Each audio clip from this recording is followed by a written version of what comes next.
What is geographical device? ভৌগোলিক বা স্থান সংখ্যার কৌশল বলতে আমরা কি বুঝি?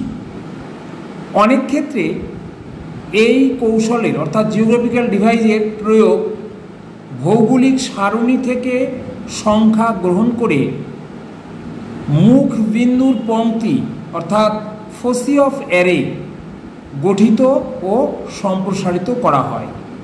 উদাহরণ হিসাবে বলা চলে স্মল লেটার এম, এটার মানে হচ্ছে সাধারণ পত্রিকা।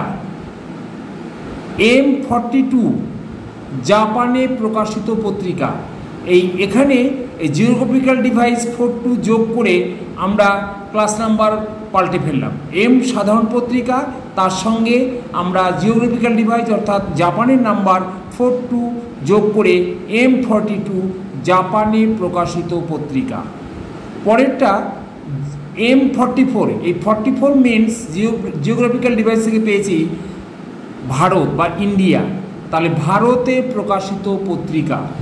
তেমনি M56, এই 56 হচ্ছে জিওগ্রাফিক্যাল ডিভাইস থেকে পেয়েছি আমরা ব্রিটেনের নাম্বার, তাহলে এই ব্রিটেনের নাম্বারটা আমরা জার্নালের নাম্বার সঙ্গে যুক্ত করে দিলেই আমার ক্লাস নাম্বার হয়ে গেল। তাহলে কি হলো? M56 ব্রিটেনে প্রকাশিত পত্রিকা। তাহলে এইভাবে আমরা জিওগ্রাফিক্যালের সারণী থেকে নাম্বার যোগ করে আমরা ক্লাস নাম্বার বের করতে পারি। Thank you.